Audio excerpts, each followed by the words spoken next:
Yo, yo, what's good? It's the man behind the hands, Mo City Menis. And right now you locked in, bringing the heat. We go from the streets to the ring, talking all this boxing going down around our town. So today we in here with somebody immensely special, on their way up like a rocket, going out of space. He goes by the name of Zaquin Moses. What's up, Zay? What's up? What's up? What's up with it? I'm good. So I'm gonna go ahead and ask you from the jump, man. You what part of Jersey you from, dog? I'm from Newark, New Jersey. From Newark? Yeah, Newark. Man, what it was like, man, growing up in Newark? It was a little tough, but I was blessed to have grandparents. For sure. Grandparents to take over. Like, they was slacking, they was picking up on the things we was slacking on. And yeah, other than that, it was cool. I was always the one, like, I wasn't a follower. I was always a leader, so Yeah. I wasn't following, like, a bad crowd. I was always out the way. I was at my grandparents' house. And yeah, it was cool. Man, that's dope, man. It's like you grew up kind of strong in the mind for yourself. Yeah, you know what I'm saying? Growing up in, I'm assuming you grew up, like in the hood or something like that? Yeah, for sure. Yeah. I ain't gonna say it was like in the middle of a hood, but it was gated. It was gated, and Yeah. we couldn't go outside the gates. Like Yeah. It was going down out there. We couldn't go outside the gates. And Man, so as a kid, you say you was a leader, but were you a trouble kid? nah, I wasn't a trouble kid. I wasn't in trouble. I was always out of the way. Yeah. I wasn't really looking for trouble. Like, I was always one of those cool kids. Like, Yeah. you cool with me, we having fun, we chilling. I wasn't really. So I gotta ask you, when did you stumble your way into the world of boxing?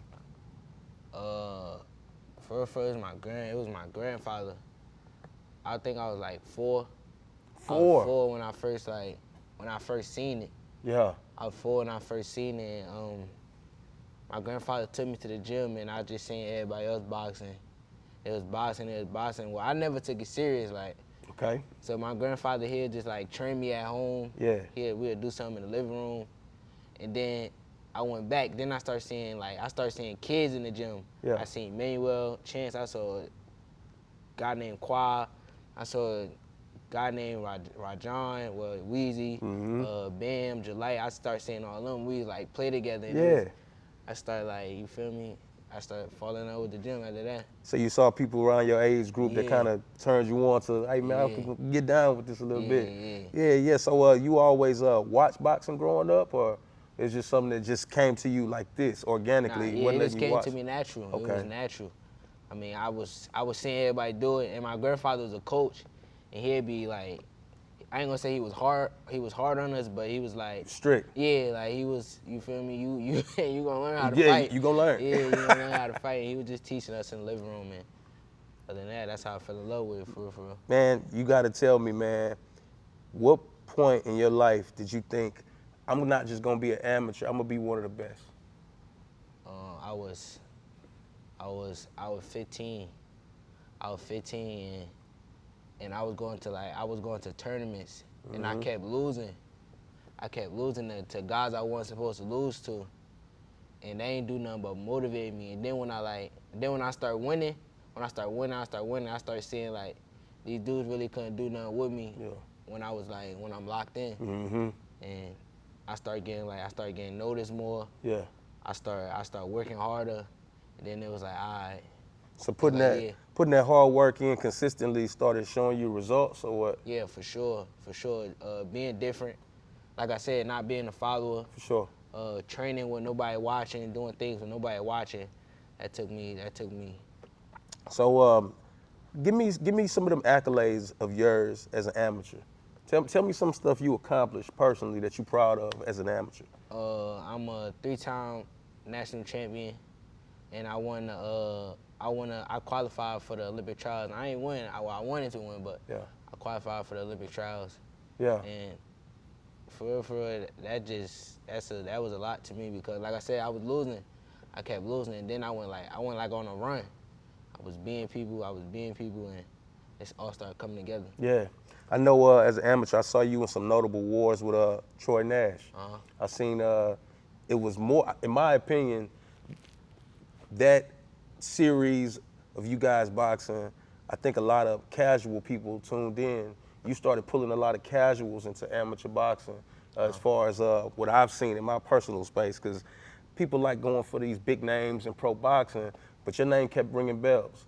Zaquin Moses, Zaquin Moses, Zaquin Moses. And one big attribute to a lot of people who turned me on to you was that you're a relative to a current champion. So by you being Shakur's relative, did that somehow inspire you?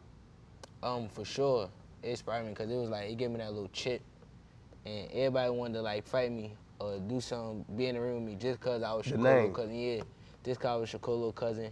They want to see how good I was. Put the target on your back. Yeah, like see how it was to be in the ring with me. But it was cool and all. It was like, it's cool and all, but I'm me, and you feel me? Yeah. So you never allowed that to take away. You know what I'm saying? Sure. You use that, okay, I put a target on my back as motivation now. Yeah, for sure. Yeah, I gotta go harder, for sure. So man, tell me about your first professional fight. I ask guys this all the time. You know, you in the gym, you know, ain't too many lights and this and that, but walking out under the big lights with crowds, did that do anything to you in your first pro fight? And did it look like it? No. I was nervous. I was nervous. I was nervous all week. I mean, I was nervous before I even got to Philly, because I flew on Boost Car in Philly. So I was nervous like all week. I was nervous talking in a press conference. I was nervous. In my room, I'm thinking like, yo, this is really happening. Like, it's here. Like, there's no turning back. But I feel like that I was ready for the moment, because like you said, I got relatives. I got big cousin Shakur Stevenson. I was watching him in the locker room, seeing the things he was doing. And when did you start watching him in that personal, close space with him as a pro fighter? Like, when were you on the scene with him, like the earliest you can remember? Like, what you mean on this? Like, he having a pro fight and you're right there with him to be able to watch and see how it happens. Oh, nah, I think, like when I first went in the locker room, I think it was his first homecoming. It was his first homecoming. I forgot who he fought, but he wasn't a world champion yet, and I would just start watching him. I think I was 14 at the time. I was 14, and I was just watching him what he was doing. Ain't really like, you feel me? The light ain't light up in my head yet. It ain't go off yet. I was just like watching like this big bro about fight. Like, I'm nervous. Like, you feel me? Yeah. But yeah, I was 14. It was the first homecoming, and that's when I first like got in the locker room. Ever since then, I've been in the locker room. You start taking little things that you were seeing to kind of mature you as well. Like, you see the way he prepares, you know, the way he approaches it as a professional. Did the way he approached being a pro affect you?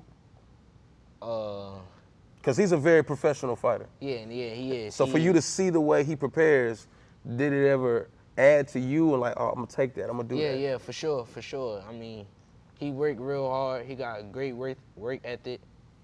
He on the highest level right now.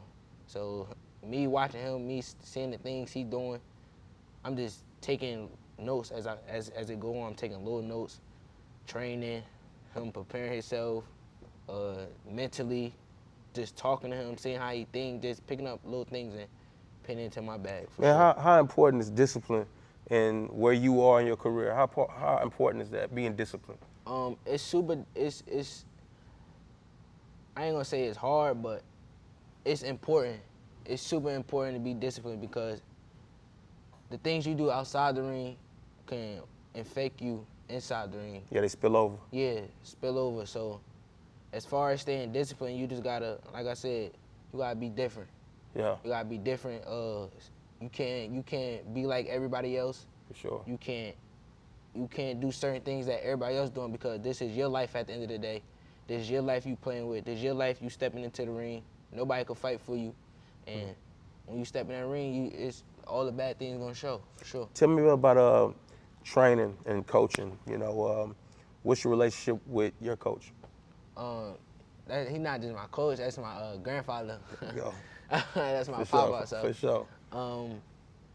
Well, it's not like, you know how people be like, they be forced, they be on them real hard. My grandfather be on me, but at the same time, I'm his grandson. And I feel like he understand it a little bit. Some coaches, they try to like tell you what to like, they tell you what to do.